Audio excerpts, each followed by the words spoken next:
Okay, so standard disclaimers by now. I really should start the YouTube recording after I do these disclaimers because the YouTube audience, or like one of them, who occasionally watches the videos, gonna be a bit annoyed by now. But hey, standard thing. I'm not an official representative of Onyx Path. I'm not one of their freelance authors. I'm not currently on any sound projects. I just do community content writing because I love it.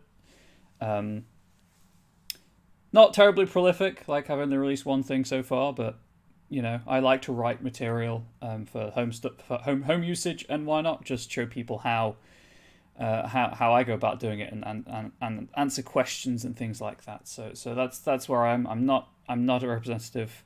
Hey, Ari Bubble. I'm not a representative of Onyx Path. I merely am a fan with a platform. And never underestimate the power of a fan with a platform. Let me tell you. I also do struggle with multiple trains of thought, so I'll try to finish one before going on to the next. If a question is asked in the meantime, I'll try to recognize that a question has been asked and address it when I can. And a couple of things to note about this stream particularly. I'm not in my usual chair, so if I start fidgeting, it's because this is a really uncomfortable dining chair. But my partner is working from home and needs the computer, needs my office chair, so totally understandable for that. Also linked is that she's pinched my USB keyboard to help with the working from home setup and to reduce RSI and backache. So I'm using the laptop keyboard that I used to use. So if the webcam shakes a bit, that's entirely why. It's a reasonably sturdy desk, but it's very sensitive to movement. And the webcam is zoomed in on my face, so you can't see way too much of the room around me. So it kind of exaggerates the movements. Okay, standard start of show announcements. I guess we'll go with the Onyx Path official ones first, and then discuss the future. I say the future of the show, like there's anything changing. Nothing's changing. As ever, best place for kind of project updates or company-wide updates. Monday meeting notes. Oh, because I've got the mic at a slightly different height. Please tell me if it needs changing. Monday meeting notes are the best place to look for any project updates. Obviously, the big thing right now. Is that the Demigod Kickstarter runs until Thursday and then is ended with it's 2022 estimated delivery date. I've got the Kickstarter open as well. May 2022 for the PDF. So you've got some time, even if you just want to drop $5 and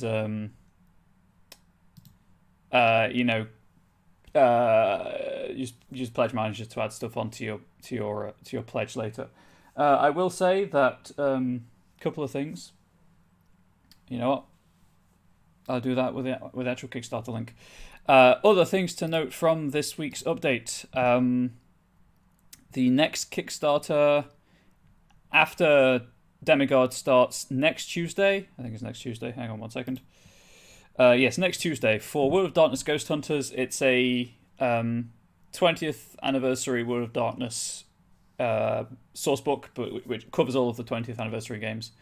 But obviously, it's because it's a system generic source book. You should be able to take urban horror stuff from it for a lot of other urban horror dark fantasy games. So that's the next Kickstarter. Silly mouse wheel, why won't you scroll? Save Against Fear virtual convention's coming up. That's a charitable convention. It is paid ticket, but it goes to charity.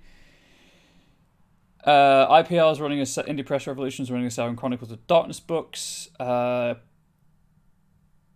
They Came From Beneath the Grave has a supplement that's been announced. They came from Camp Murder Lake for 80s, 90s slasher films. So if you like the story path system, and who doesn't, I'm happy to talk about the story path system if you don't know what it is, but a horror movie adaptation. Rich T's own D&D world, the Crossroads Continent, is being adapted for public consumption, and Travis Legg, who's the main developer for Scarred Lands, is in charge of that. So that's cool.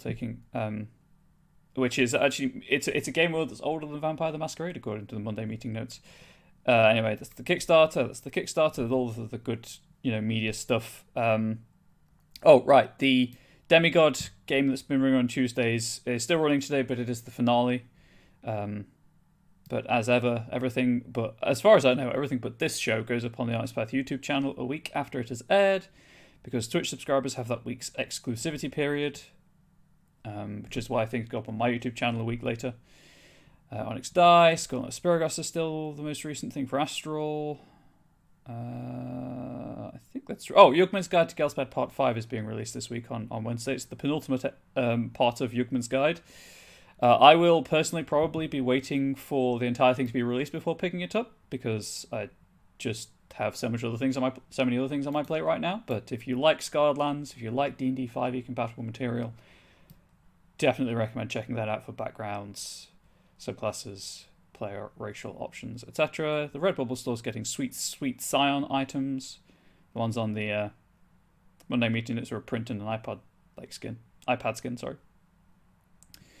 Anything new announced apart from the two things I've mentioned? Not really. Nothing else has really been updated in terms of project timeline either.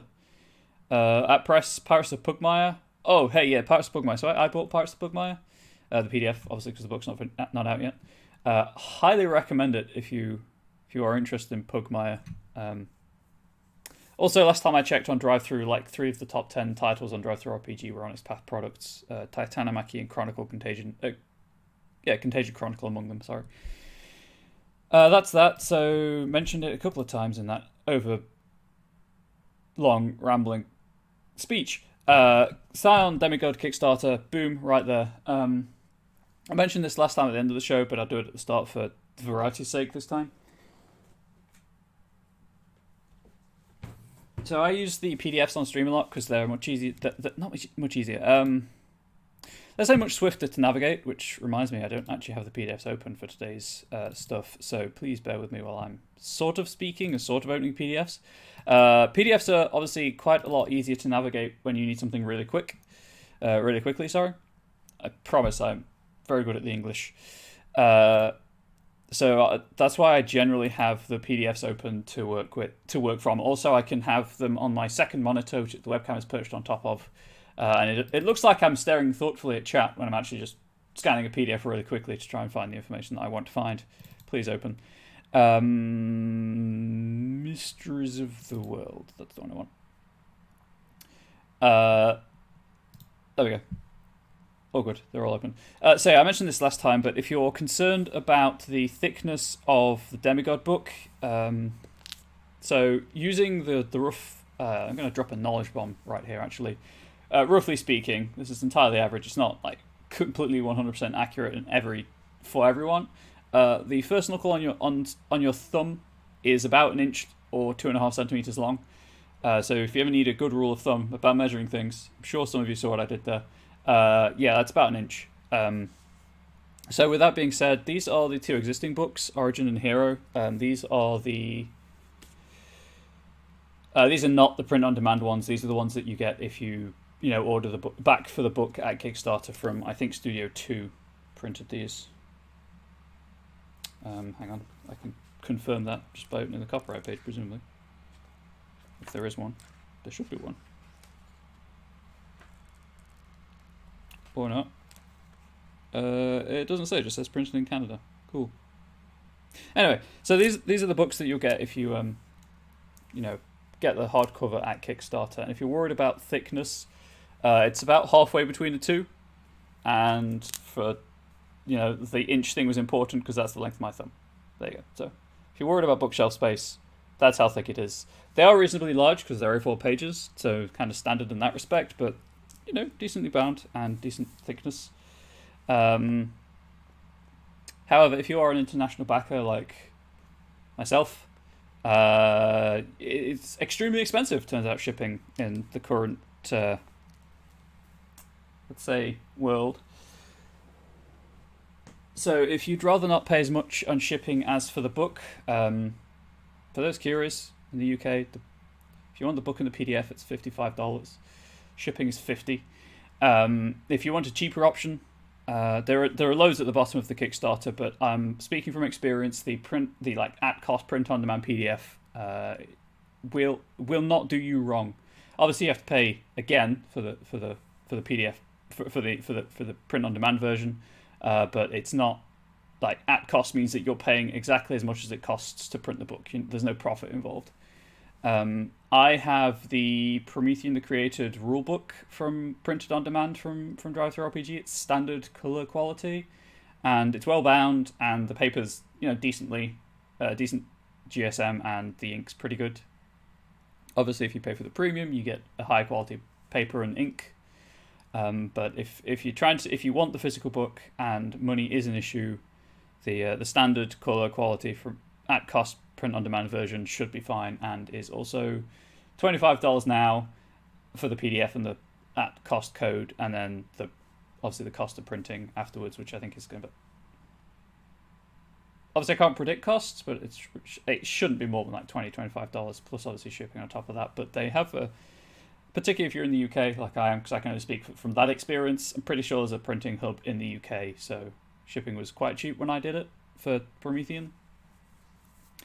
Anyway, that's all of that stuff. That's all the boring, dry, here are my books showing off stuff. I'm still at the stage like I've put some money into it, but I might alter my pledge for the physical hardcover version. I haven't decided yet. Anyway, future of the show, before I actually get into the work. I have said several times that all content from this show will be pay what you want, and I've had to revisit that idea. So all introductory content will be pay what you want, because I don't want to gatekeep the hobby. If you've paid for the rulebook already, sometimes they can be expensive. Then introductory adventures will be pay what you want. If you want to chip in, fine. If you don't, that's equally valid. Like, not everyone has money to burn on the hobby, and I don't want that to be a barrier.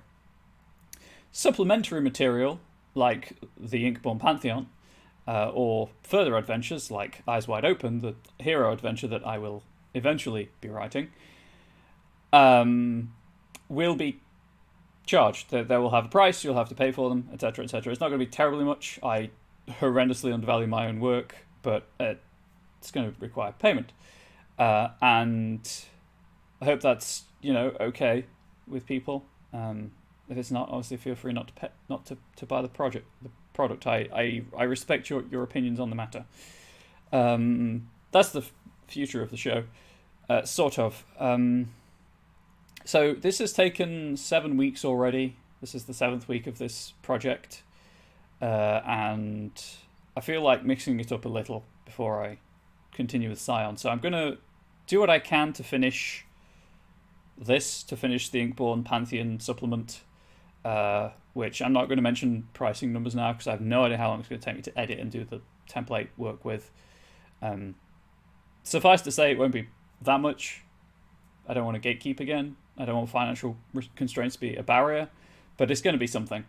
So I'm not going to quote a figure, but I'm going to finish the Inkborn Pantheon as much as I can.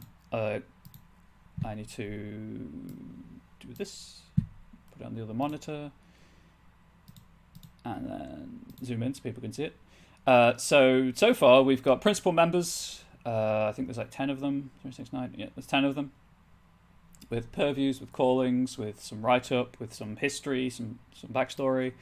We've got the overworld, we've got the underworld, we've got two Terra Incognitae, we've got Titanic versions of the principal members of the Pantheon, and today we're going to be tackling Titanspawn. My plan with Titanspawn is probably make a Nemesis archetype from Origin, and then 2 of the archetypes in Hero.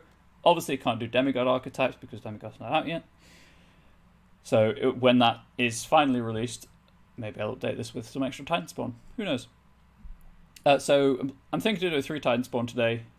3 Titanspawn today. I'm mentioning that there are kind of like cult member templates in A Rude Awakening, which is pay what you want. So if you want to use that in Synergy at the same time as this material, totally fine. You don't have to pay for the other material.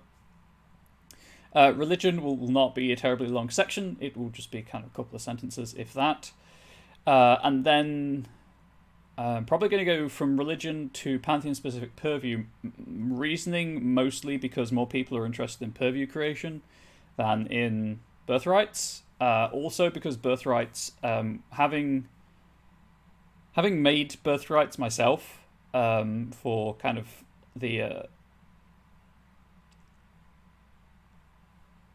the adventure name is A Rude Awakening. I wrote it. I should really remember the title. Having created a birthright for that, I know it can take me a while to reach the. I mean, I did it on stream, so you can watch the process, but it can take a while, and that kind of thing, I kind of want the time to think about properly rather than just hurriedly typing something out on stream, talking all the time to avoid dead air, and then having to do a lot of work in the editing side, like in the second draft side of things. So what I'll probably do is do the Pantheon specific purview after the discussing the religion. The Pantheon path I'm going to do off stream because I need to figure out exactly what I want to say in that path. But with regards to the birthrights, I'm probably going to end up doing those off stream, as I say, so I've got time to think about them properly. I mentioned this last time, but I will be randomizing I will be randomizing how many birthrights I create, what their dot ratings are and whatnot through D10. Because I have them, I'm just going to be using the Scion D10. Why not? Like, if you have them, use them, right? Also, because this is a quasi-mythical, it's a non-mythical pantheon based on literary archetypes, which are themselves based on, but gave rise to myths and stories of gods. So I'm thinking that each birthright will tie into a different pantheon's pantheon-specific purview in some way. I'm not sure how that's going to work, but because I want to do it off stream anyway, that gives me time to think things through fully and whatnot. Also, hey, surprises, right? Everyone likes surprises, and I don't want to spoil everything on stream. So I'm probably just going to do is roll for how many birthrights, and then roll for each one. Roll a handful of the D10 for each one, see which has the highest value, and then take the symbol from that D10's 10 face for the PSP that birthright is sort of emulating, sort of not. Obviously, I won't be stealing any text from the book. I'll be looking at the mechanics that purview kind of interacts with, or creates, or changes in some way. Work out how that could fit with a storytelling pantheon, or a pantheon built entirely on stories. And then go from there. This is all because, as I say, I want to take a quick break from doing this to going into the adventure. It's a very different kind of mindset, if you will, from creating content like this to writing an adventure. And also, I just don't want another 30-page adventure, 30-page supplement. Sorry, it took a long time. It took a while, not a long time, but it took a while for me to find the time to actually sit down and edit A Rude Awakening to the point where I was happy with it, and then even then I had to release a 1.1 version with some minor changes. So after this, obviously this is all subject to change. No one tells me what to do. This is my own show. I'm the sole member of the show, so it's entirely up to my discretion what happens. I might do a birthright or two on stream. Who knows? But after I've done the main stuff I want to do, so the Titanspawn, the religions, and the purview. The religion and the purview stuff. I'm going to evaluate what time I've got left. I'd like to spend October on Scion, so 2 streams. So another by the time I've done with the intros and outros and stuff, another 3 hours, let's say, after today's stream on Scion material, and then I just want to detox my brain from Scion. I love the story path system. Don't get me wrong. I love Scion. It's one of my favorite games, but I want to take a step back from it, much like I did with writing the Chronicles of Darkness adventure, the Radford Estate, which is still an ongoing project behind the scenes. I will be doing some Scarred stuff, mostly because D&D is a huge thing, and Scarred is D&D compatible, and people. I know obviously people come to the channel and talk about Vampire because Honest Path and White Wolf are known for Vampire or other Chronicles of Darkness rules lines. So I want to kind of highlight the fact that they do, hey, here's this 5e setting called Scarred Lands that Honest Path support, or eventually things like Pugmire or Crossroads Continent whenever that's released. So that's my 15-minute outline for the next month or so of the show. with a couple of extra things added in. Okay, so I realise I'm completely on the wrong thing. I in fact need the templates tab. Oh hey.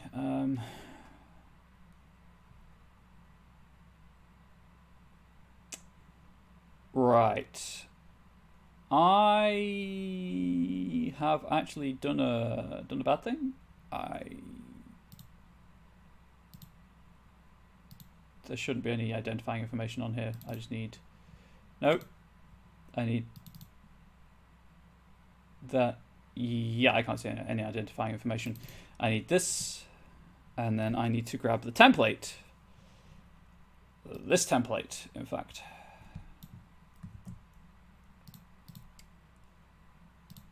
And then I need to drop it into here with the heading of SGCs/antagonists. Drop it in there. Has a name.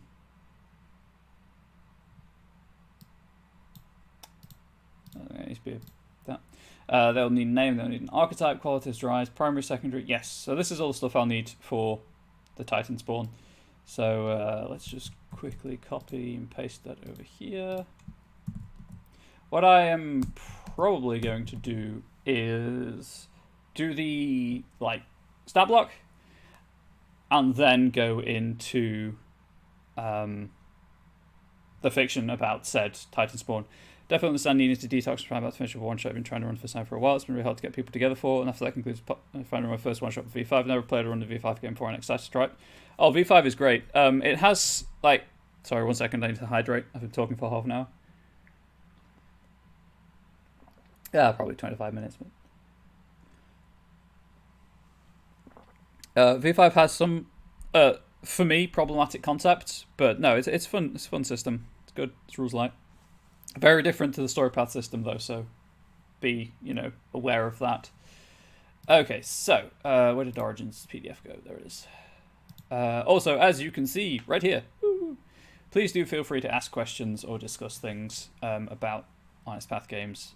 This is, as I say this every stream, but this is basically a GM tips show in which I just write stuff to give me something to talk about before people ask questions. And then I'll stop writing to answer the question. Antagonists. Archetypes. There we go. Nope. Oh, wait, no. There it is. Monster. There we go. So... monsters are the big guns at the level of Scion Origin. All three of the previous archetypes are explicitly normal, and the monster is explicitly abnormal. It is something magical, something legendary, something bigger than any one mortal can deal with. A monster is meant to take on an entire band and be a significant threat. It may or may not have lesser enemies aiding it, but it's more than capable of taking punishment all on its own. Some monsters may make use of these segments or size rules. At the mortal tier, however, few monsters should have more than 2 segments or be more than size 1 or size 2 if the player characters are loaded for bear. Any more than that risks something entirely beyond their ability to deal with. And what that means is the multiple health bars, basically. So size ties in with scale. Size 1, I guess, is basic person. Size 2 is building. In with an extreme generalization. Where did the segment? Okay, fine.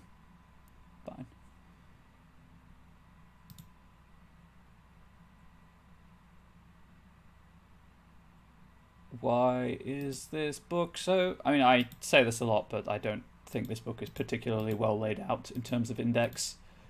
Bear with me while I find the size and segment rules.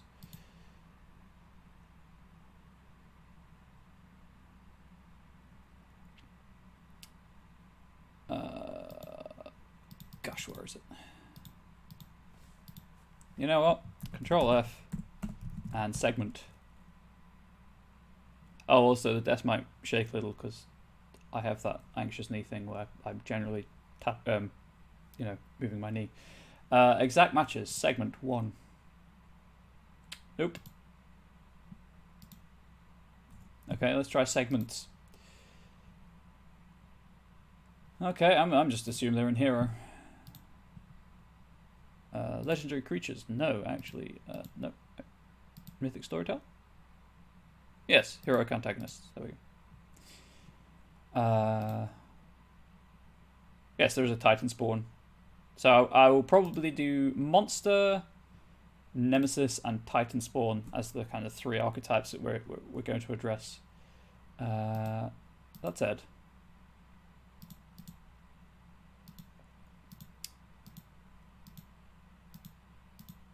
See if it's in this book. You know what? Right, the index bookmark in this PDF doesn't actually work.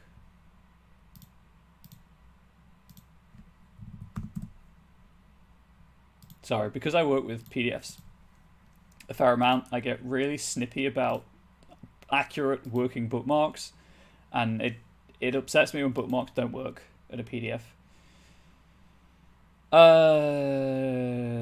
What size?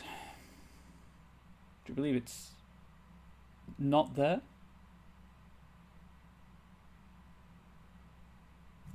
Okay, Control F. Segment.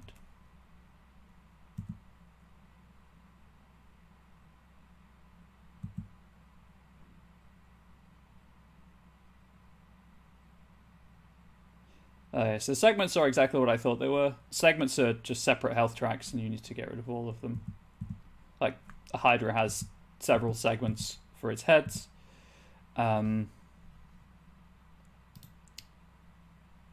Size, I'm almost 100% certain is relating to scale.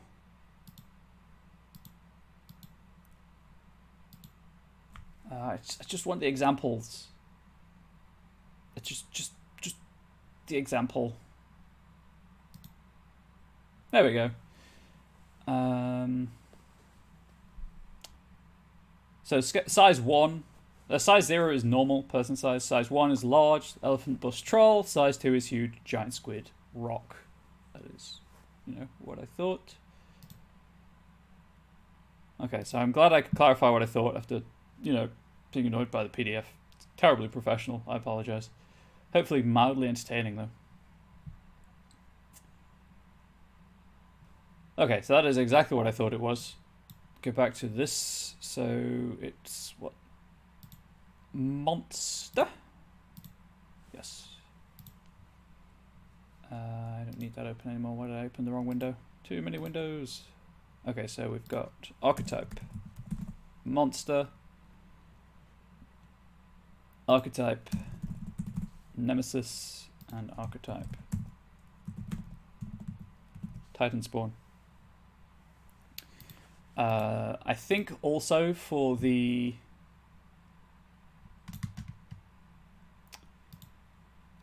monster, I'm gonna stick exclusively with. I'm gonna reword this from Titan spawn to antagonists because nothing else has a Titan spawn option, and then technically only one of them is gonna be the Titan spawn. Maybe. Yeah, let's just rename that. What was I saying? Can't remember what I was saying. Never mind.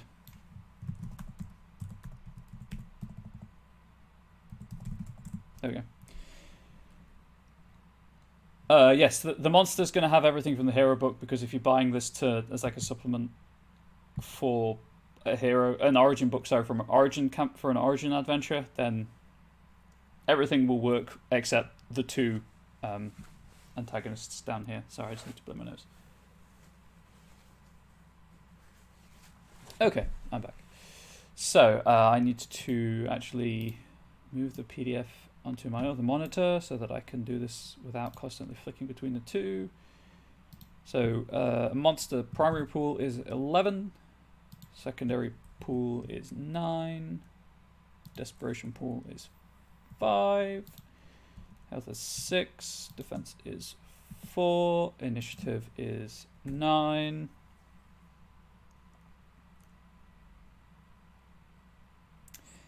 This is going to be size 1.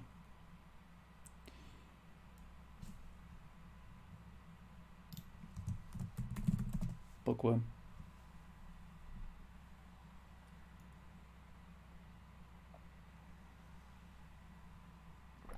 because like, why wouldn't it be called a bookworm?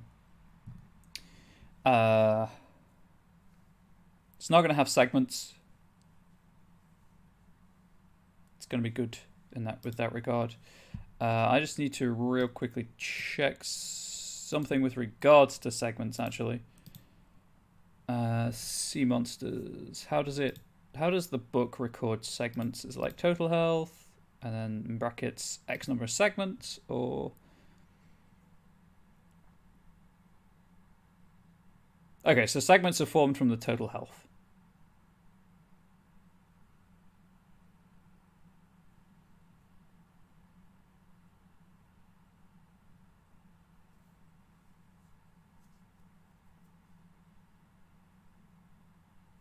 Gotcha. Okay, so we got a bookworm. Am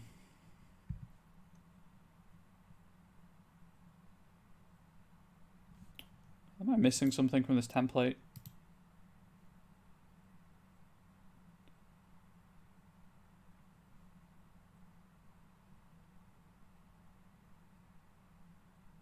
No. Anyway,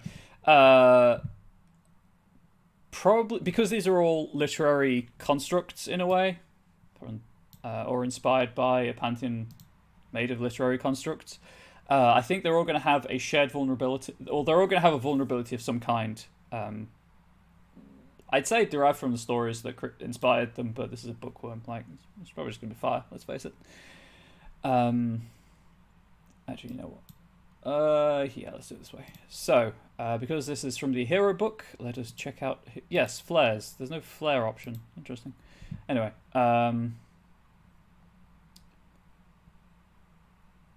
so I don't think like it'll have natural weapons. Let's do this let's do this narratively first to consume knowledge. So this isn't to mindlessly consume knowledge, shall we say? It's not really a thinking creature. It's just an extremely tough creature. Consume, dig, secondary pool, flee, and something atavistic, single word.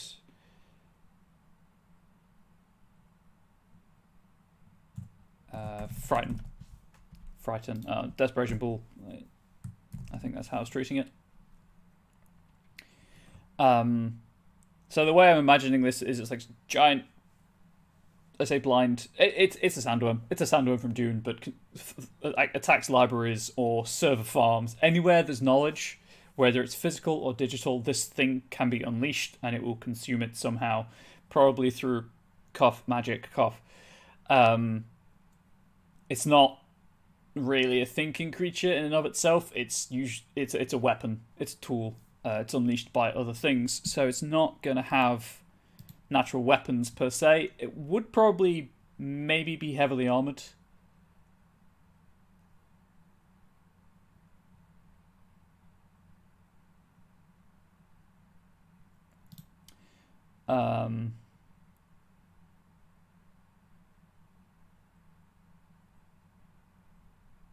I think I'll give it heavily armored and subterranean movement, but it also has vulnerability. Something. So, oh gosh, American spelling. Heavily armored. Hey, look, 43, about 40 minutes in, and I'm actually typing things. Subterranean movement. Vulnerability. Oh, let's just say fire. It is a worm. It's a giant worm. I will also specify here 2 hard, 1 soft. Actually, I should probably just say +2 health, +1 defense, right? Yeah, split this between hard and soft armor. Oh, so it's +4 health, +1 defense.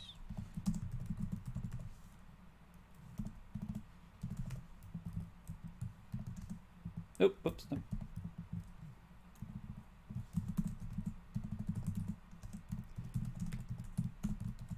Not included below.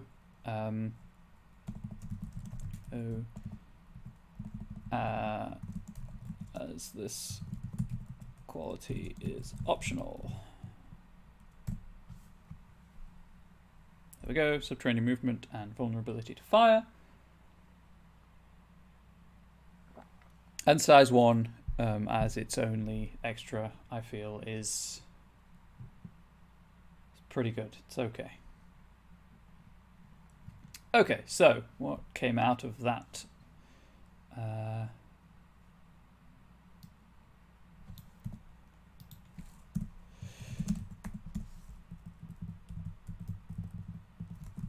Creature that common parlance calls a bookworm is a... Oh, heck, let's do it. Let's go. It's a gastropod. It's a giant slug. Gastropod from the stacks. They are a dull grey in colour and exude a constant bioluminescent slime that some scions and other denizens of the world believe to have mental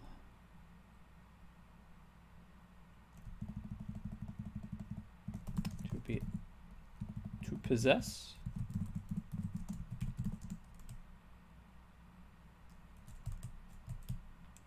That's not the right way of phrasing it. Oh gosh. To like make you smarter, increase mental capability. I guess mildly beneficial effects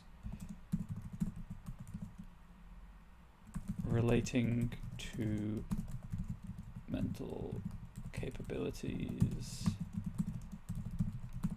when consumed.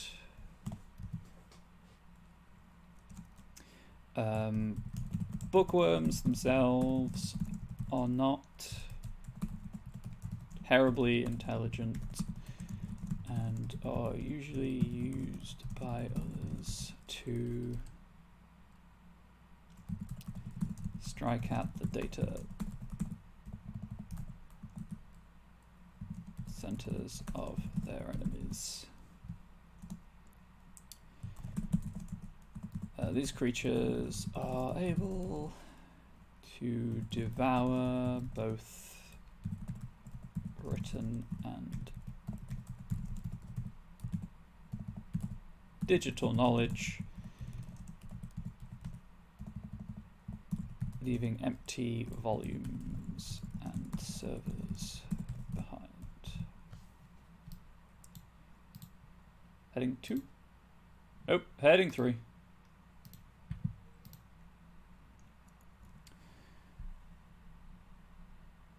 And there we go. In fact,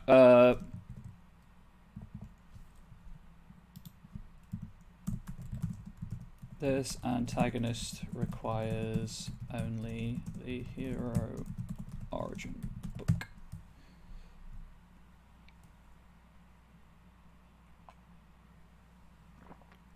And there we go. Giant grey slug that might make you smarter if you lick it. I don't know. All I know is that my D&D party have a dedicated licking gnome to lick things, so it might happen. Okay, right. Nemesis from Hero. Heroic antagonists. Nemesis. A player character will likely defeat an antagonist with the rival archetype. That much is given. The Nemesis, on the other hand, exists for a real challenge, for an opponent who is at the very least the equal of any one of your player characters. They too may be scions, or even the weakest and rawest of demigods, and they are not likely to go down easily.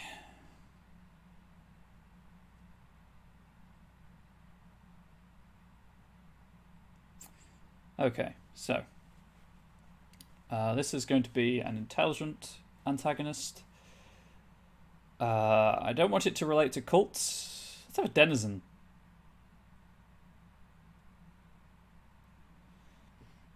Yeah, let's make it. Let's make it a denizen of the world. Okay, so bookworms consume knowledge. The pantheon is entirely based around stories and literary archetypes. What? I'm looking for puns or other things people associate with reading that aren't already included. Although that said, the Titan spawn's going to be a juvenile kraken, so. Uh,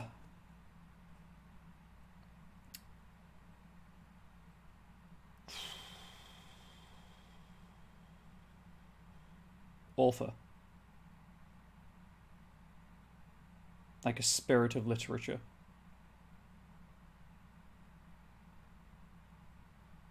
Does that work? Let's think about this. I think that works because you could have them trying to write a story with mortals and kind of induce fate binding and stuff. Also, if they're an author and like a spirit of literature, hang on. Quick to Uncle Google. Ghosts who write. I mean, I use DuckDuckGo, but ghostwriter, literally. Of course. Why did I not think of that? Whoops, that's the wrong. I just. There we go. So, where's that window gone? There we go.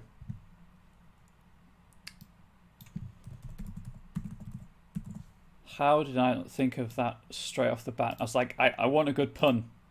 And that works for me. Okay. You know what? I've got that already. Ghostwriter. Ghostwriters are spirits of literature.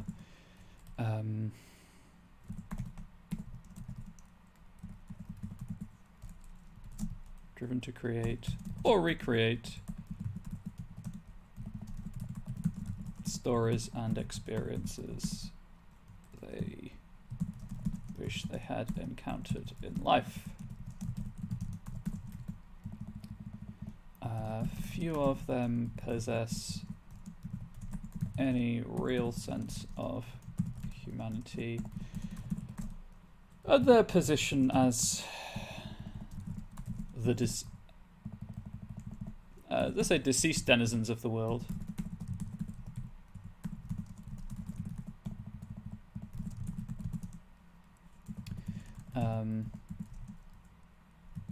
Means they feel. That means they no longer feel. There we go. No longer feel bound by morality. Yeah, let's have another couple of sentences. Oops. Oh, no, please. Oops. No. I'm a professional. They retain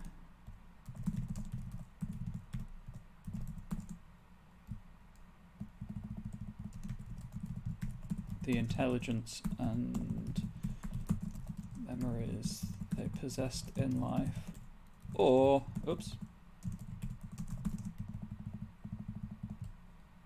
if they were never alive,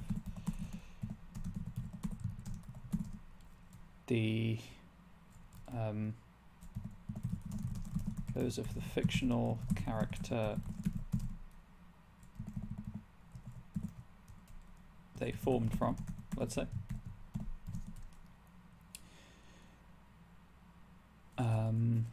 And will work with others to achieve their goals. Several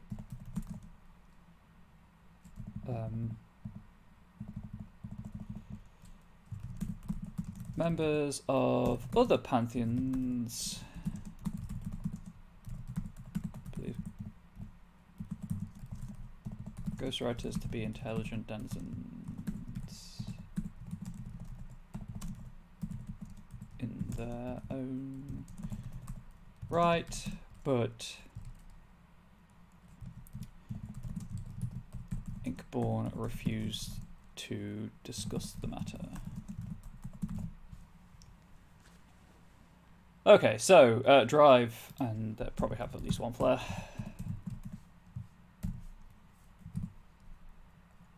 Drive, which is probably pretty obvious, to create an interesting story.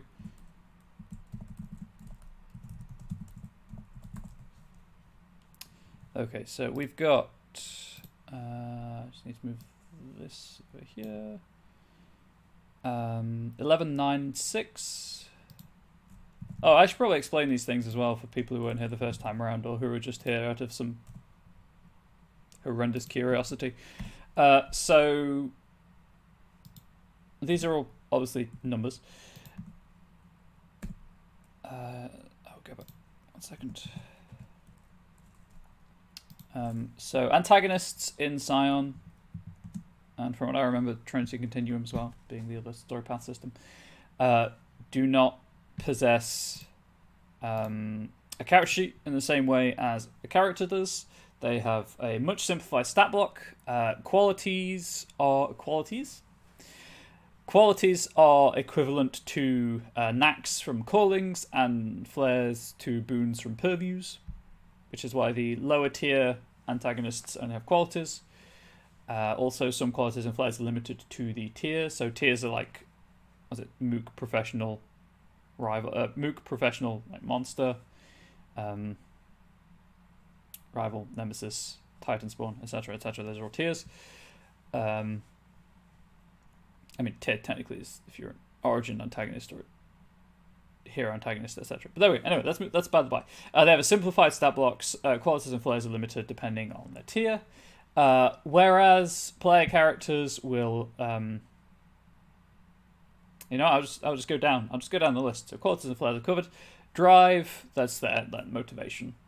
They are still characters. They do still have a reason for doing what they do. Nothing exists in a vacuum. Rather than having discrete skills, which they add, they total up to form a dice pool. They have just, depending on their archetype, a certain number of dice in their primary pool, a certain number of dice in the secondary pool, and a certain number of dice in their desperation pool. So the primary pool is like the 1, 2, or 3 things that they do really well. I generally like to give things 2 primary skills, 2 secondary skills, both of which are quite abstract, unless, like with the bookworm example, they're a very simple creature. They do something. They don't do many things. So the primary pools are what they do well. The secondary pools are what they can sort of maybe do. And then the desperation pool is everything else. Like the Ghostwriter is probably not going to be a combat antagonist. So that is likely to be desperation pool, but they'll have minions to fight for them. Health is exactly what it sounds like. Antagonists do not get health conditions like play characters. They don't get bruised, they don't get injured, they don't get maimed, but they do get taken out. Instead, they get health, which functions like health boxes in other like Onyx Path games. So you inflict 5 health conditions on the Ghostwriter, or you inflict, you take the inflict damage 5 times. It's gone. It's taken out. Defense is its defense pool. I typically roll that, but it is simply the number of kind of dice, or if you don't want to roll and kind of slightly skew the odds, the number of successes that the player character needs to get to actually successfully attack the antagonist is the defense. Initiative is the value that you add to any successes that you roll to create an initiative slot. Combat in Scion, you don't have this is my turn, this is your turn.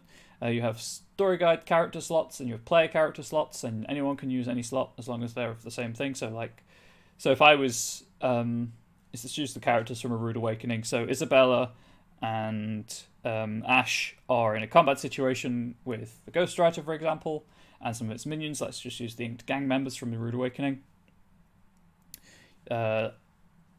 Isabella and Ash would roll their separate initiative totals. the Ghostwriter would roll its initiative total, and the Inked gang members would roll their initiative total to create 4 initiative slots. And Ash or Isabella could act on either Ash's or Isabella's turn. They can just pick which slot they want to use, and the Inked gang members, if they rolled lower than the Ghostwriter, could use the Ghostwriter slot, vice versa. It's very simple. It's a bit atypical, but it's quite easy to get your head around, once you start doing it. And then extras are any extra things that you think the antagonist would have, like the size rules or segments or special weapons, that kind of thing. It's a very rushed overview. I hope that it was concise enough that people understood it. Okay, so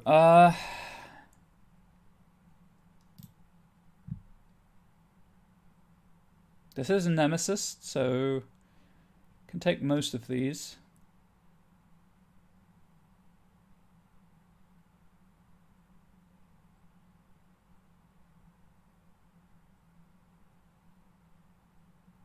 Oh, I think disembodied. And let's say not on the scene, probably not flight.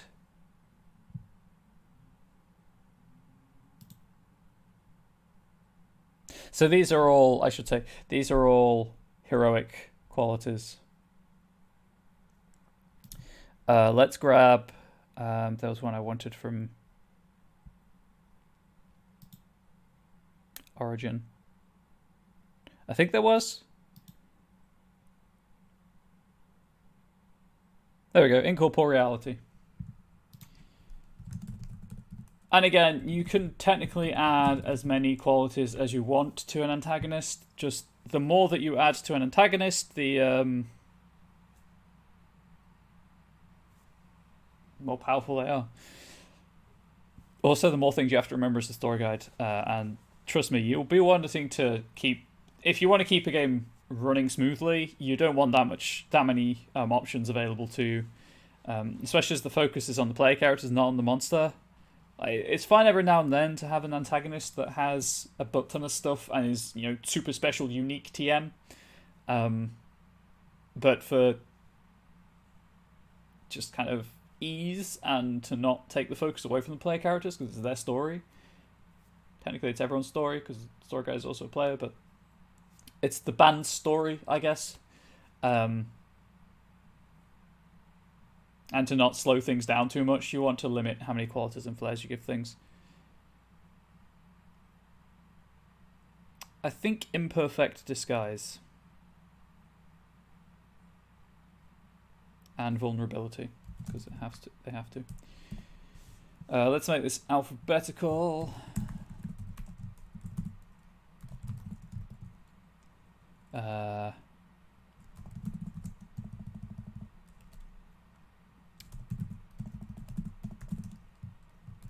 The Ghost Writers host.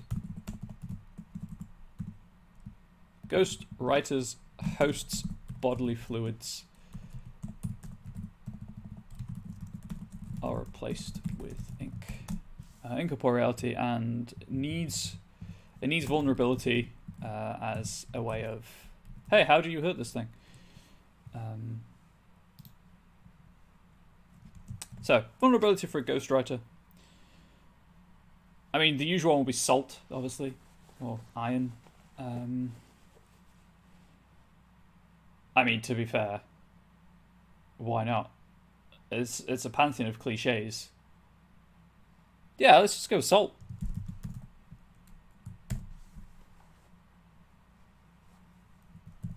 Salt and iron. And if they figure out that they can do it with salt, then they don't kill the host. Oh, right. I should probably clarify that killing the host does not kill the...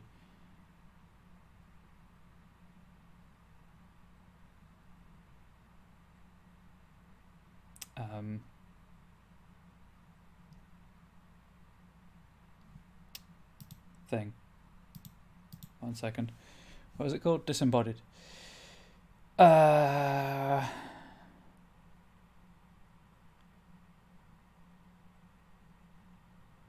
We'll just leave that to story guide discretion. That's fine. Flares. Let's see if there are any suitable flares. If not, I'm happy to just move on without assigning a flare to this. Curse. Immediately there.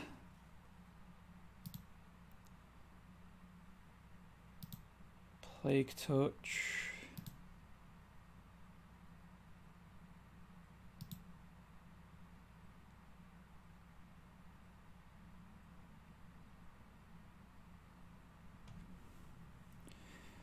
Ooh.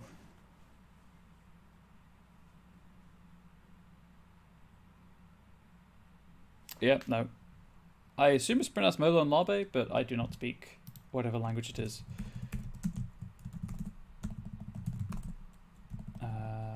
I'll just capitalize it for ease and capitalizing everything else. So that is like a buff for allied characters.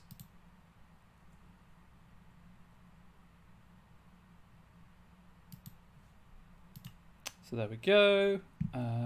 What else? Ah, yes, the pools. Right, so primary pool. Puppeteer. And again, like some people will be very specific about what they can and can't do. I'm more into ambiguity and not being constrained. So the drive is to create an interesting story. So they're very good at manipulating people into getting what they want. Oh, I guess it'd be just like lying. Ow. So physical manipulation and then verbal and social. Secondary pool.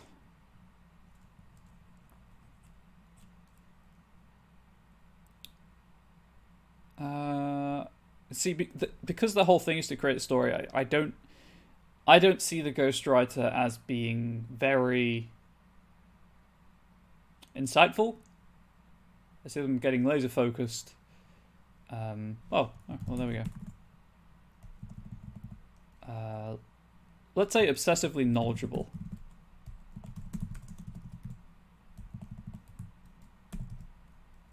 I'm gonna go back and remove the capitals and editing. So they know stuff about lots of stuff. And part and parcel of that is they might not be terribly insightful, but they are perceptive and do pay attention to their surroundings. I mean,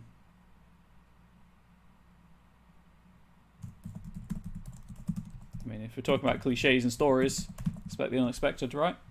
Desperation Pool doesn't have anything in it because, again, it is everything else that is not covered by manipulation or knowing things or like spotting things, essentially.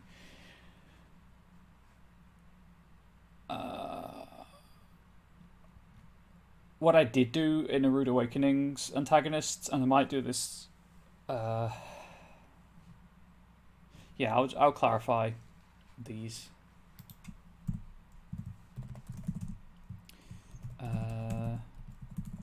Writer is an expert at physical, social, and verbal manipulation,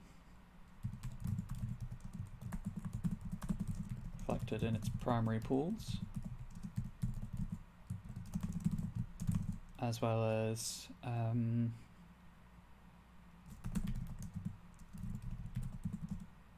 being a committed researcher with regards to the story it wants to tell.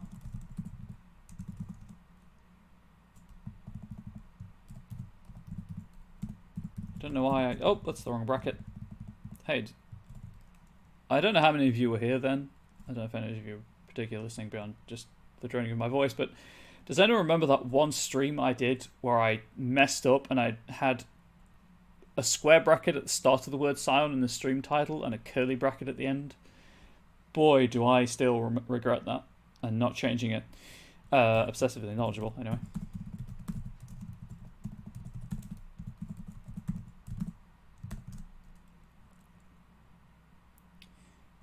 And being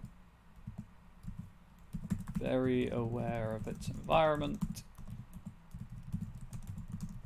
and how it can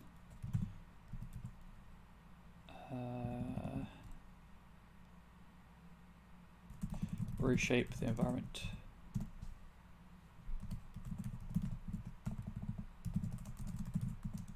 Let's also use the pronoun they for the ghostwriter, as you know they are sentient. Do you call the brackets you're using parentheses? I usually, yeah. So I used. Hang on 1 second. Their environment and how they can reshape it to their needs. There we go.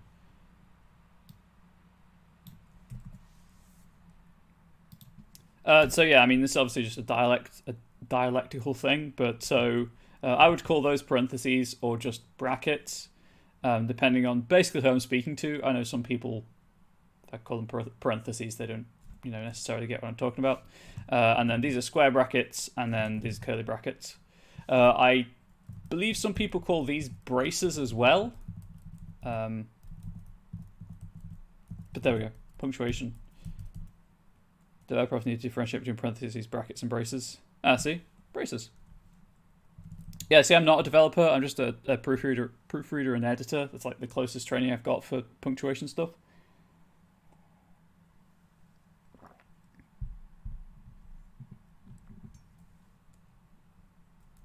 But the distinction's always been there in my mind because of just dabbling in, I'll admit, mostly just like Java. But yeah, when I'm writing, kind of on the spur of the moment, these are curly brackets, these are square brackets, and then these are parentheses or brackets, depending on, as I say, who I'm speaking with and whichever pops to mind first, because they offer parenthetical information. So anyway, slight digression. But they are all used for different things.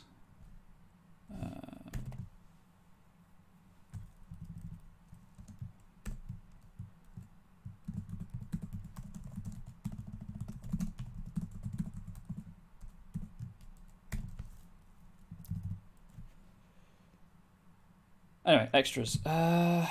So the book recommends most nemesis have mythic armory, but that doesn't really apply in this instance because they're not a.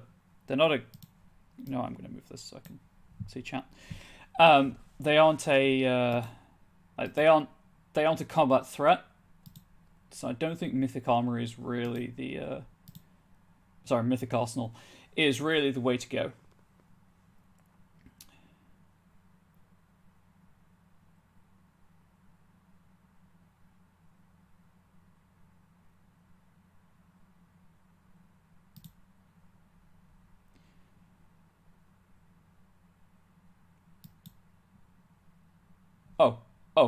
Oh, I know. Extras.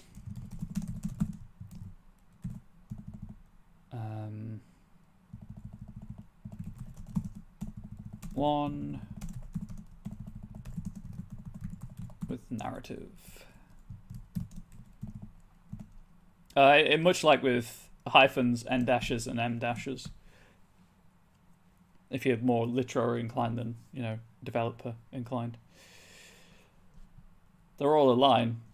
They all have varying lengths and they're used for different things. One with the narrative, like this should be an n dash, but I can't actually make one appear in Google Docs, so you're getting a hyphen, and those of you who like such matters, much like myself, you're going to have to live with it. One with the narrative. If the ghostwriter manages to ensnare let's just say PC. The narrative, whether through the PC being fate-bound, you shall somehow live with it. It's truly it's Across to bear. Whether through the PC being fate-bound to a character, PC falling for their scheme, etc. Shout out to that one time in I guess so for me it was secondary school, but I guess like high school French class, where I asked my teacher what the French for etc. was. Whoo boy, did the look she give me! Like, if they could kill or curdle milk, there would have been an effect. Anyway, whether the PC being fair to a character, the PC falling cross is a little less controversial than the cross of semicolons. That's true. That's true. I do like a good semicolon.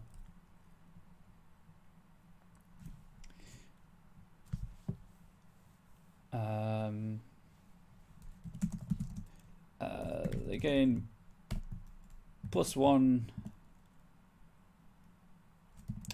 I guess we'll just say level 1 enhancement. On all actions involving that PC. Action's the wrong word, right? Is that tests and contests? Hang on 1 second. I hate the fact that every game has its own word for it. Also, like semicolons in English. Coding is different where it's like a period. Oh, yeah. End of the line. Break things up a little. I think it's a test. Or a roll.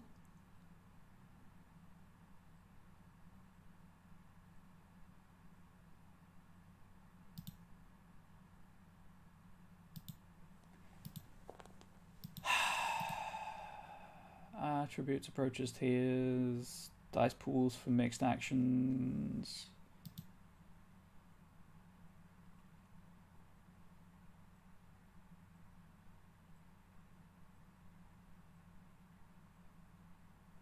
Sorry, I'm desperately trying to find the right word for this. Action works, I think, because you've got rules for mixed actions, and that's what it calls them. Challenge. There we go, challenge. And I think when you roll against someone else, it's a contest.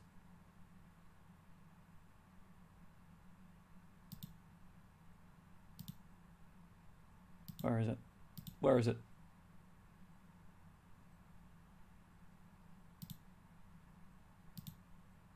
It's here somewhere. Or I thought it was.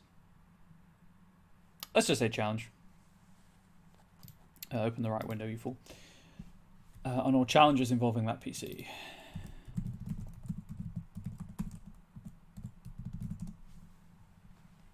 When I've got time to go through it, I'll, do it properly. So again, for people who may not be 100% familiar with Scion, Scion and the story path system in general, D10 pool-based system, so 10-sided dice, or one or more 10-sided dice are put together into a pool. You roll them. At Mortal, which is Origin, and Hero tiers, your target number is 8. So if you get an 8, 9, or a 10, that's a success. If you get a 10, you benefit from 10 again, so you reroll 10s to stop getting 10s, basically, which can add to your successes. If you get at least one success, hang on, I believe this is the right way around. I believe it is before you buy off the difficulty. Yes, if you roll at least one success, an enhancement is just an automatic success. So you count up how many enhancements you have. Usually you shouldn't really have more than 3.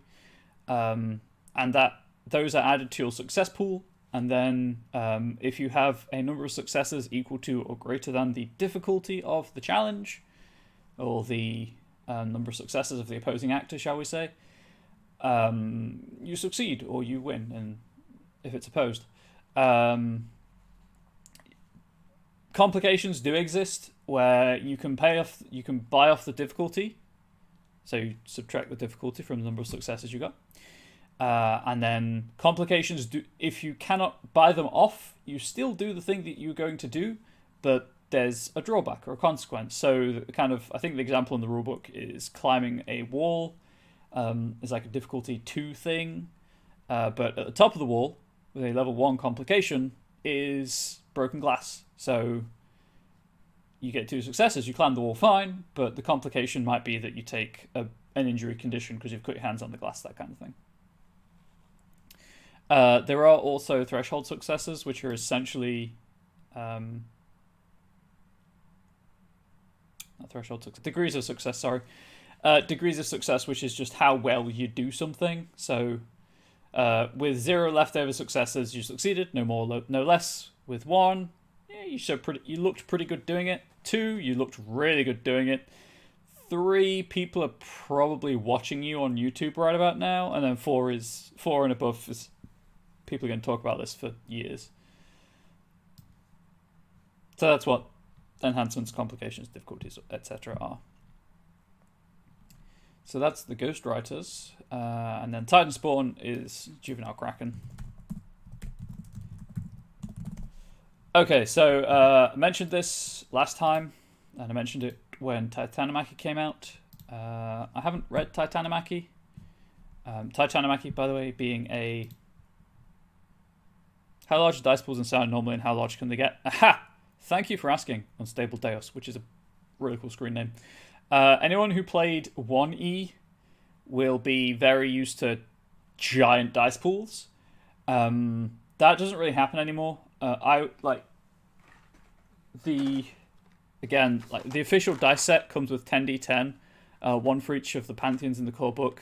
I have to specify core book because there are some in the companion, and then there are now extra ones in Demigod. I've never needed 10d10. 8 is probably the most, usually the most you'll need. Certainly at this level. Obviously at higher levels, I can't speak for that because they aren't out yet. But the absurd dice pool size that was very prevalent in Scion 1E and Exalted has mostly been replaced with enhancements now, or you just do the thing, that kind of thing. So but I'd say between 5 and 8's your kind of average size dice pool. Technically, if you picked... So the way that pool assembly works is like with the storyteller system, because the story path system is really just an evolution of that. You have an attribute divided into power, resistance, and finesse, as they are in Chronicles and storyteller games. So for specifics, to give you more for the sake of completion than anything else, this is going to be way more information than anyone actually wanted, but there we go. 287. Please just take me to the right page. Oh, hang on. Okay, whew. I had to change that shortcut. So attributes in Scion: intellect, cunning, and resolve being mental attributes; might, dexterity, stamina being the physical attributes; and presence, manipulation, composure being the social attributes. I have to check specifically because they do share similar terminology to Chronicles of Darkness games. I say the Chronicles of Darkness ones instead, so I always check. So certainly up to hero, because that's all we have all I have right now. It's a hand anyway. They're rated dot value 1 to 5, and then skills are also rated dot value 1 to 5.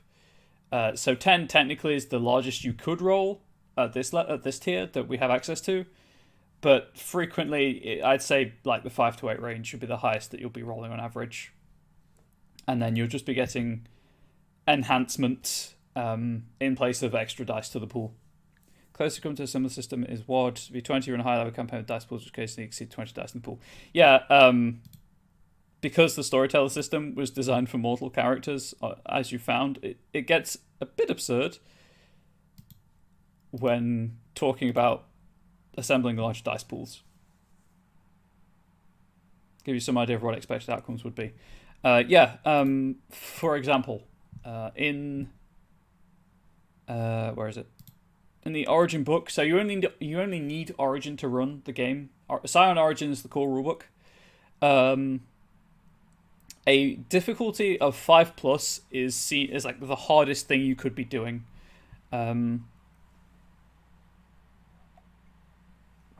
So level of difficulty and then the example. Difficulty 1, you escape pursuer. Difficulty 2, you evade coordinated pursuit from trained police officers.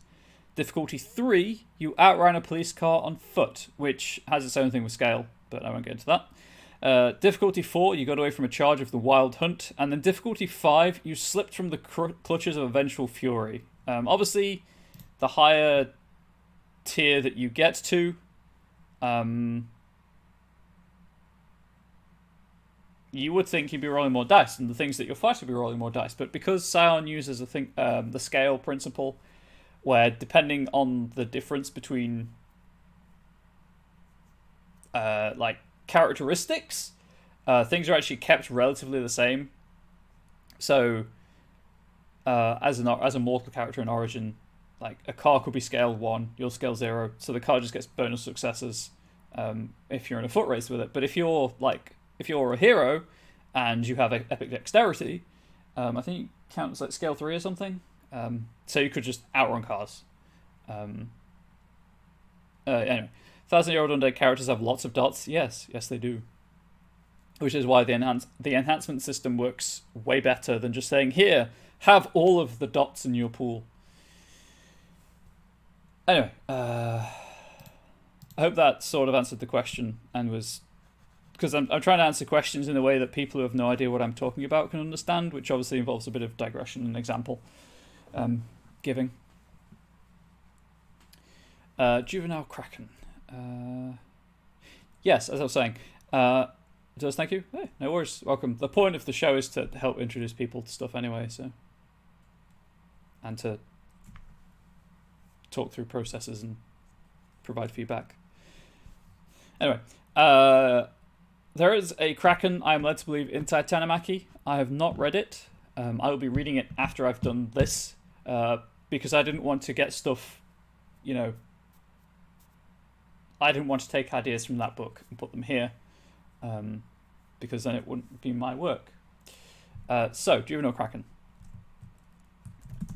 The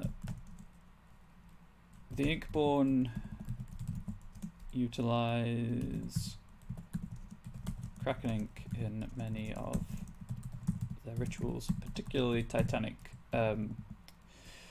Particularly the Titanic versions of the Pantheon. So, friendly reminder, Eyes Wide Open will feature a Titanic version of the Hunger, particularly Titanic versions of the Pantheon, because of its powerful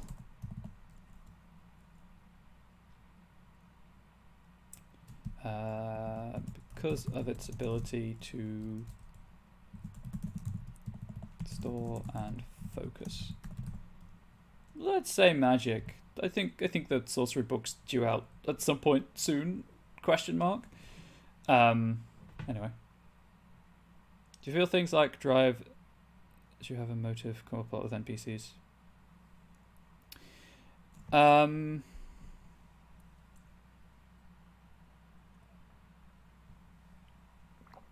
I think the answer to that question largely depends on how you approach things. So, as you'll... one, thank you for the question, Wendy Wolf. It's a pretty good question. Wendy Wolf, sorry, clear pronunciation. As you'll see if you stick around and for like whenever I finish the Scarred Land stuff in November, and so probably like December to go back to Eyes Wide Open. When I write an adventure, I generally keep it quite open-ended as to how like clues are found or where players can go to find information. And it's the same thing with NPCs. A lot of the time when I'm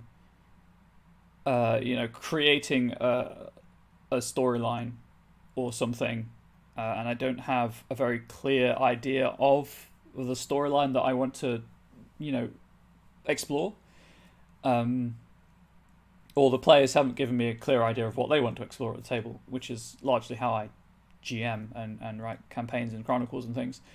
What I tend to do is I look at NPCs or the monster manual or lists of antagonists, etc., and I see if they have any like thematically appropriate things that they are either interested in or culturally do, or an instance of Antagonists, their drives, to see if I can either fit them in as is to my story, or tweak slightly while retaining the essence of the drive. So I guess the bookworm, for example, with its drive to mindlessly consume knowledge, maybe that would just be to mindlessly consume, or it would be to specifically consume certain knowledge. Vegetarian bookworm. So in that instance, I would say that they would come up a lot, because I use the drive of whatever, or motive if you prefer, of whatever NPC, whether, sapient thinking being, which is a redundancy, I admit, or monster, like unthinking animal, or wherever it falls between the two. Whether that's like the driving force behind the story I'm trying to tell, or if it's just involved in it somehow, I will use anything that's established about that to help with planning things. I'm glad I could help. I've said it before, and I'll say it again, much like I've said it before and I'll say it again. I generally start off not knowing what I'm going to say. I hope I reach a point halfway through a sentence, or a statement, or an answer, and then never know how to finish. But I'm glad that was very helpful. TLDR, yes, they do come up a lot.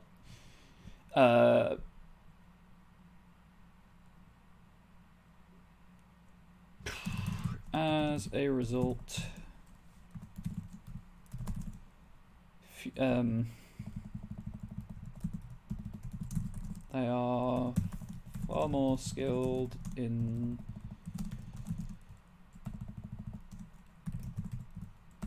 finding, capturing, and rearing Kraken than any other. Let's say than any individual pantheon. Not members of the pantheon, specifically pantheon. Like as a whole, the Inkborn are better at Kraken farming than any other pantheon. Incidentally, now I want to own a Kraken farm, but that's by the by.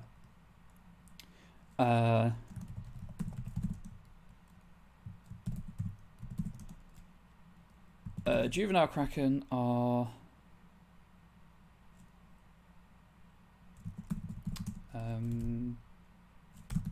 deemed useful around. Kraken farming sounds very exciting. It really does, doesn't it? I feel like I just need to write an adventure or something around Kraken farming. Just add that to the list of things I want to create. Juvenile Kraken are deemed useful around a decade after birth, as their ink sacs remain empty for the first few years of their life. Kraken milking also sounds exciting, but seems like it would have a high mortality rate. Please don't do this to me. I'm just having ideas now, Unstable Deus. Thank you very much. Remain empty for the first few years of life, and only produce viable amounts of ink shortly before maturity. You know that in reality Krakens don't have ink. Oh, I know that in reality Krakens don't have ink, but I also know that in reality they aren't Titan spawn. But I take your point. Infocalypse. I'm treating the Kraken in this as a giant squid. I'll say it. I'll say it.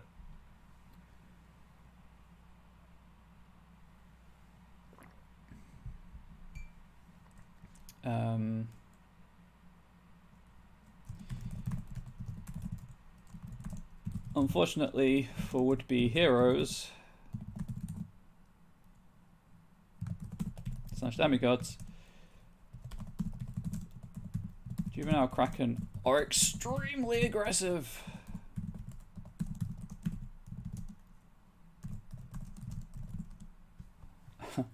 Unfortunately for the Inkborn's pawns, heroes/demigods. Juvenile Kraken are extremely aggressive and will fight to the death to protect themselves.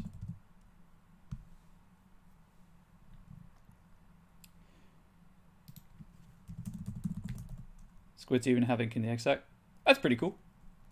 Fleeing only when...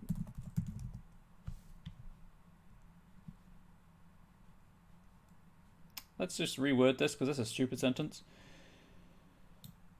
And will flee only when enormously outnumbered. For both of you, just FYI. I appreciate it, Infocalypse. I will add that to my memory banks.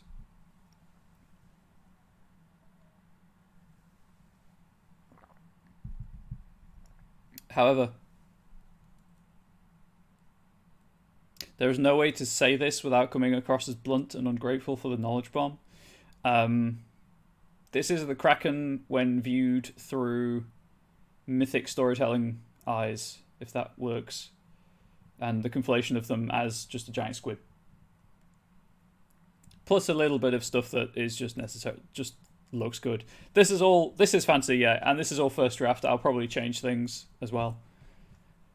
But I love to learn, so I do appreciate you letting me know that squids have ink before birth. That's great. To survive. So, where did the PDF go? It was 287, I believe. Primary pool for Titan Spawn. 13. 11. 7.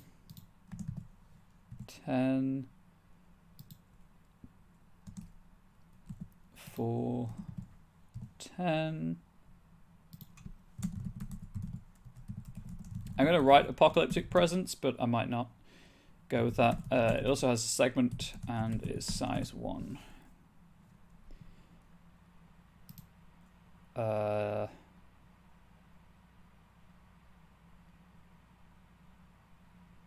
has health of 10. Yeah, let's give it 3 segments.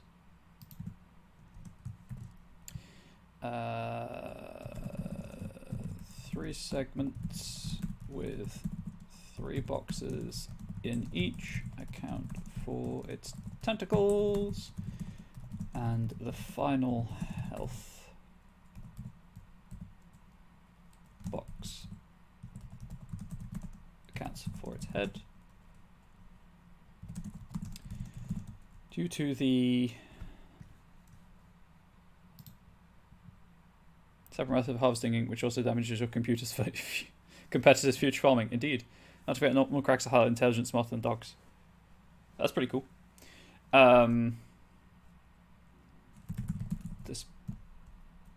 Dispersal of the Kraken's neurons throughout its body.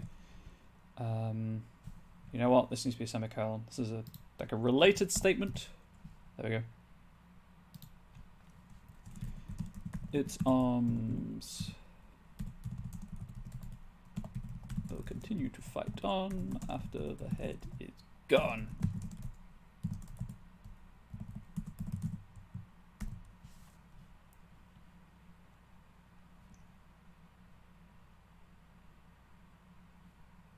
I'm just gonna thrash and then snare.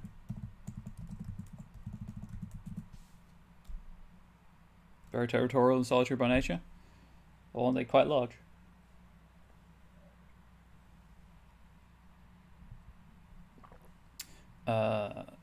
Thrush and snare.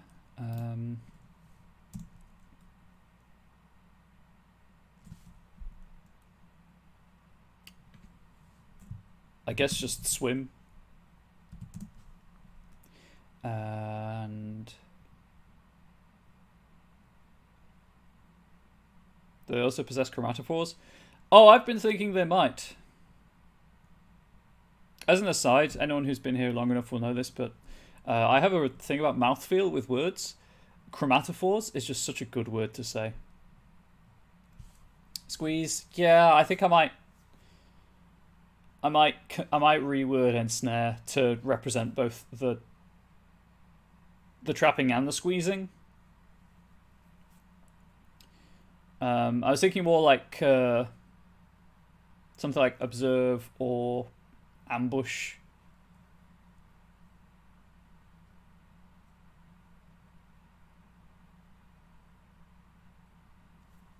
Oh, this needs to be like that.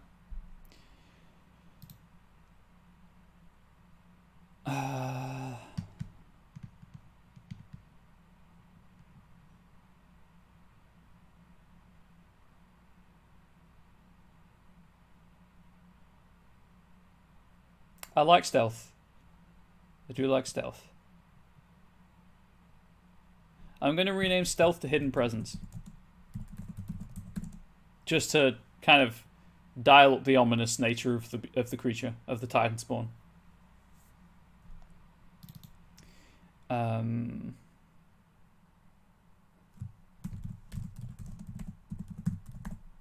Aquatic predator.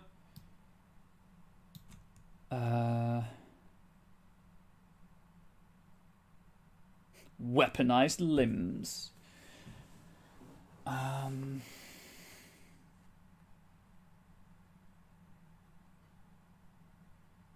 It's not bad, actually. The best I can think of, anyway. Because then I can put its intelligence into the primary pool.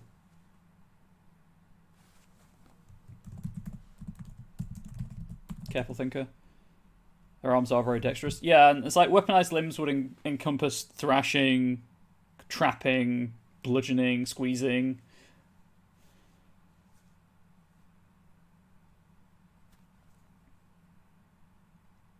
Wouldn't do the fine manipulation of things, though.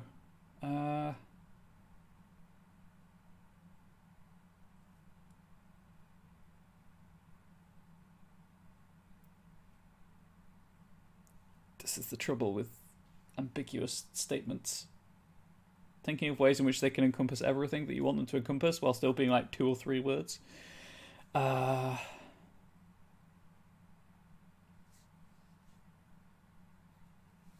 going to buy myself some time by hydrating.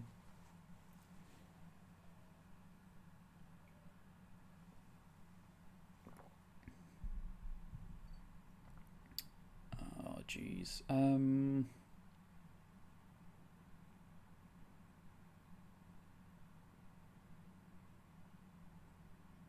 Tentacular spectacular. That doesn't tell you anything. It just sounds weird.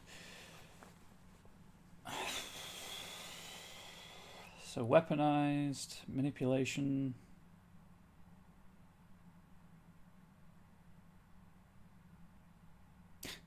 Too many tentacles?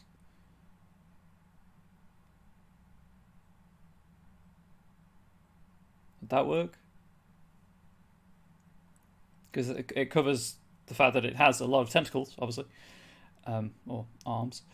That it has, so it has them, and can use them to attack with. Each of their arms has a secondary brain. Yes, hence the due to the dispersal of the Kraken's neurons throughout its body, its arms will continue to fight after the head is dead part.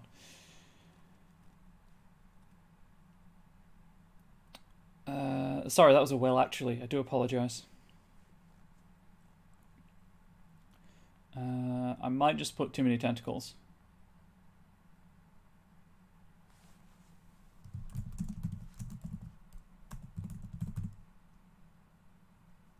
It's actually multidexterous. Indeed. Independent movement. Right, I'm going to note this down. So. Careful thinker reflects the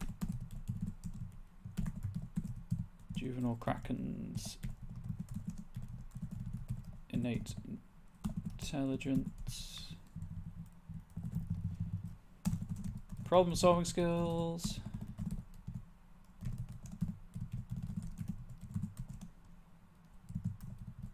whilst too many tentacles, oops,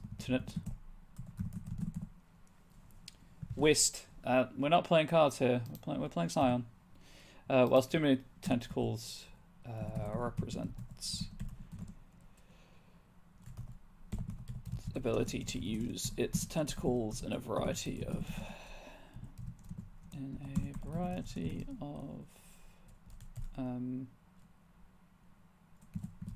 ways. There's no such thing as too many tentacles. Tell that to a Scion band going up against the Kraken. Represents ability to use its tentacles in a variety of ways. From... You know what? Let's have an... I can't put M dashes in. Gosh darn it. Comma.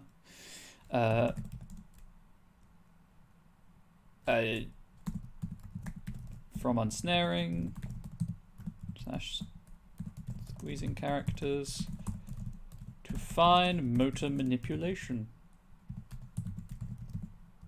Let's just put define manipulation.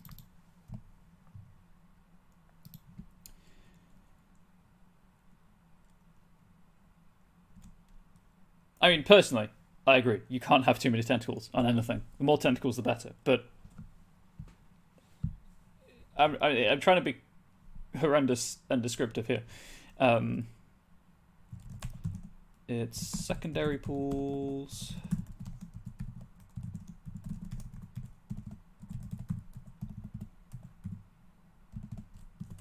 Indicative of its nature. Underwater hunter. Krakens have 8 arms of equal length. Squids have 2 primary longer arms and 6 secondary arms. Well, can have as many as you need it to have. It's got at least 2 because it's got the segments. 3, sorry. Its secondary pools are indicative of its nature as an underwater hunter. The associated stealth and swimming abilities.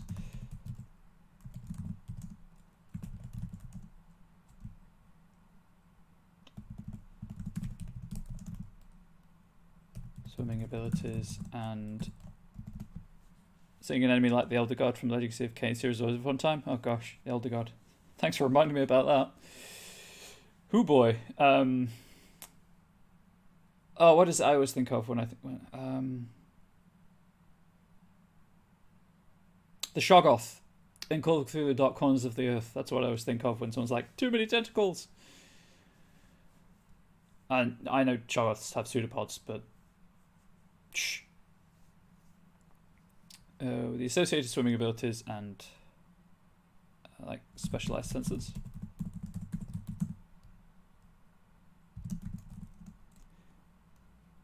Something about their ability to suction themselves to surfaces and prey. I can reflect that through qualities or an extra. And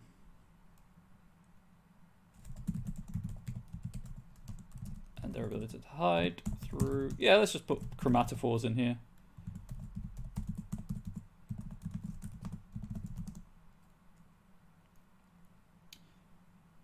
And self-generated clouds of ink.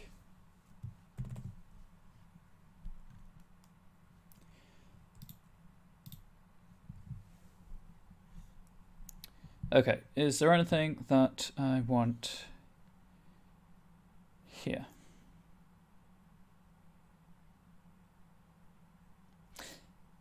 I don't think collateral damage. As cool as it would be, I don't think it happens.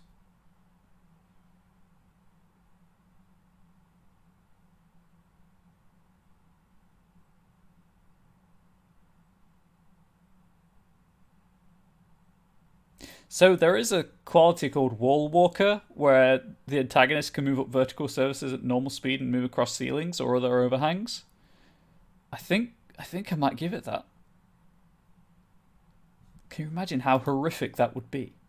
You're just like walking along, enjoying your day, and then suddenly a kraken from above. Do my krakens have predators? I'll be honest, I haven't really thought about that. I'm thinking apart from other Titan spawn, they're probably apex predators in their own right.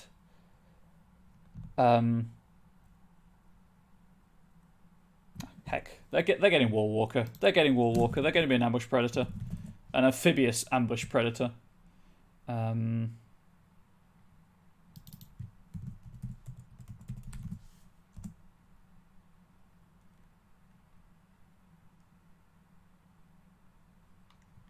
There we go.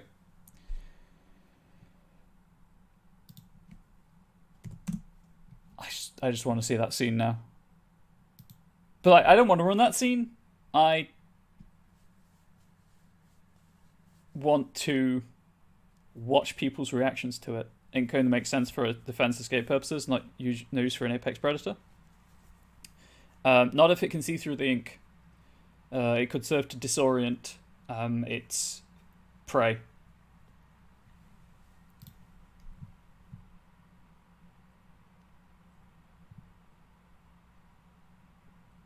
There was a thing about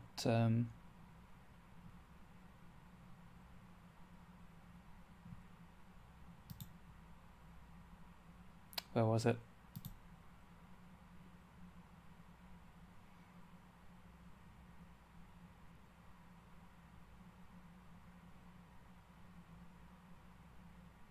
Mass concealment. There it is.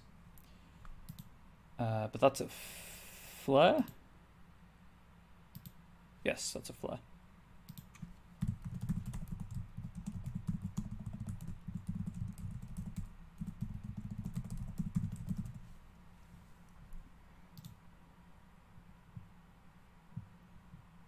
I could switch the ink to a neurotoxin cloud, but then it wouldn't make sense in terms of Inkborn, harvesting it for ink for magical, like, spell writing purposes.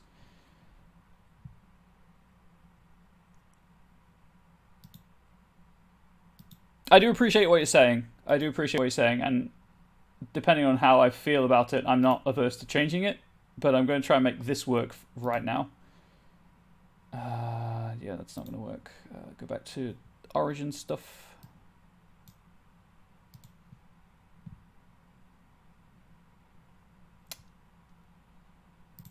Qualities and flares, there we go. Actually, you know what? Let's personally save the neurotoxin for a bigger version. Yeah, so like, oh, hang on. There we go.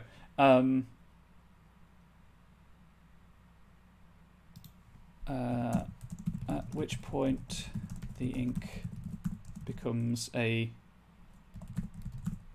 viscous neurotoxin. That in... I can never spell the word incapacitates. There we go. Foes in preparation for the adult Kraken to feed. That sentence does not make sense.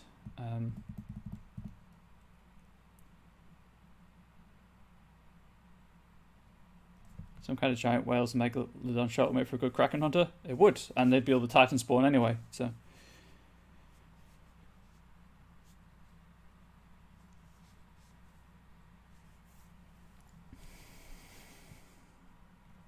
There we go. So when Demigod comes out, I might do a mature Kraken, and then an Elder Kraken, for gods. What was I doing? Right, qualities and flair. Origin level qualities and flares. So because they're lower tier, they're less powerful. But there is like natural weapons and toxic. Pardon me.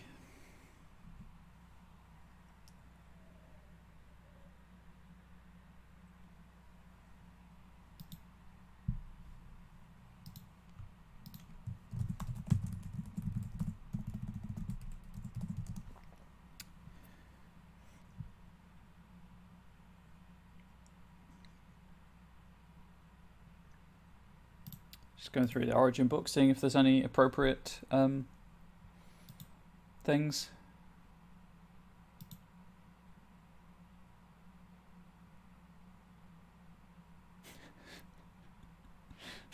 There's a flare in Origin called Long Arm. I think it has long arms. I think the Kraken has long arms.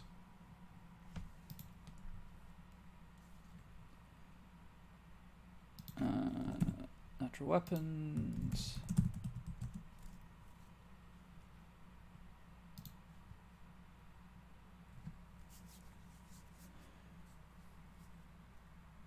I think by definition it has long arms. You know what? Unstable Deus? I think it might. I think it very well might.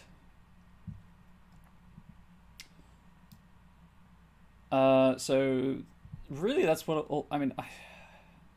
Technically I could overrun a tiny bit. Heck, I'm gonna overrun just to get this section finished. So religion. Inkborn are not worshipped as a formal pantheon. There are no temples, formal buildings, or holy sites dedicated to them. Could read up on squid spermatophores, really interesting stuff. Don't people keep getting like spermatophores injected into their tongues from uncooked calamari?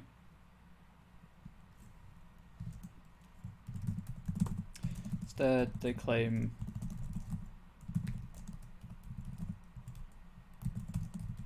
bookshops, libraries, and cafes as theirs.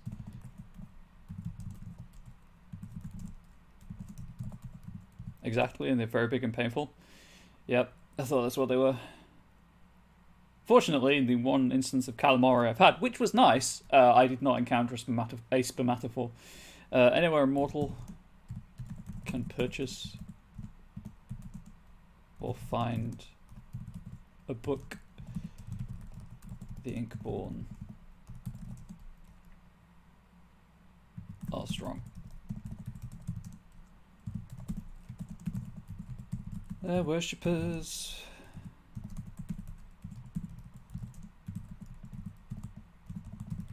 Frequently worship other pantheons or are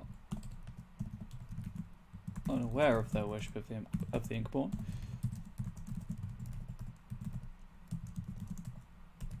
And this suits them just fine. Strength lies in the large amount of low worship they received.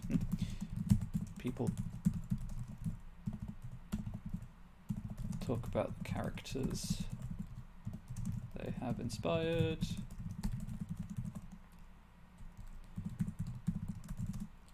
Or discuss the works they are found in. Modern media and the prevalence of internet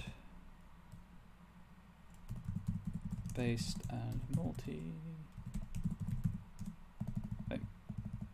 transmedia, that's what I was looking for.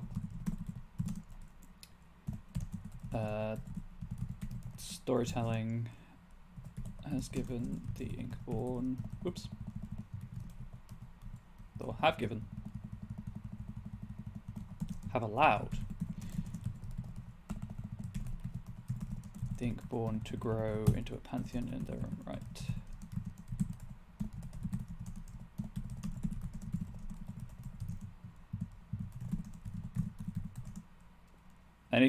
Having an Elder Kraken start any advanced undersea civilization could be fun. Yeah, it could. Any Cthulhu link? Hey, I cannot comment on that. Not through NDA stuff, but because I don't want to tread on anyone's toes. And there is a Masks of the Mythos book coming out for Scion. If you ask me about it in a couple of minutes, I'll check where it is in terms of like development. Closest the Inkborn get to formal worship and the associated temporary boost in power.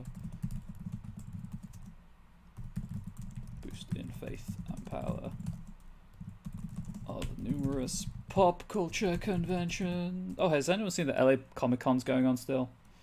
That seems like a bad idea. Sprung up around the world in recent years.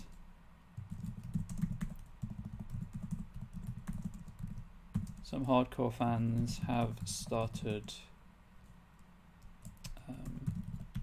Hello, COVID con. Exactly. Some hardcore fans have started talking about. Oh gosh, it's like Day of Fans, Nimstagram.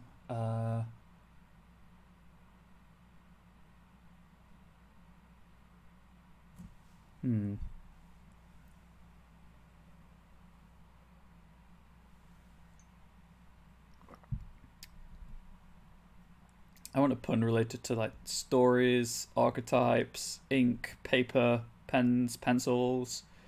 You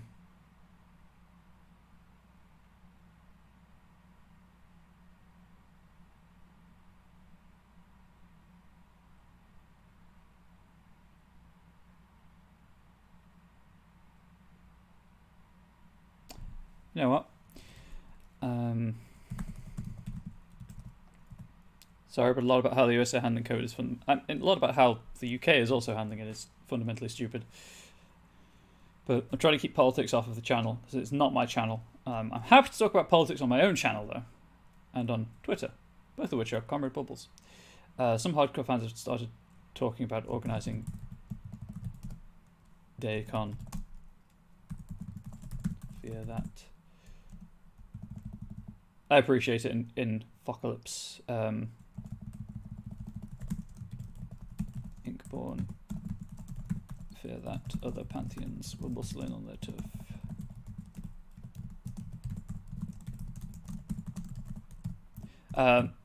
Not for fear of offending anyone, purely because I don't know off the top of my head Onyx Path's stance on me discussing politics on their channel, but I assume it is just don't do it. So I do appreciate it. This is probably going to get renamed. I'm going to be honest, but I have not the time to think about it right now. Whoops. Do that.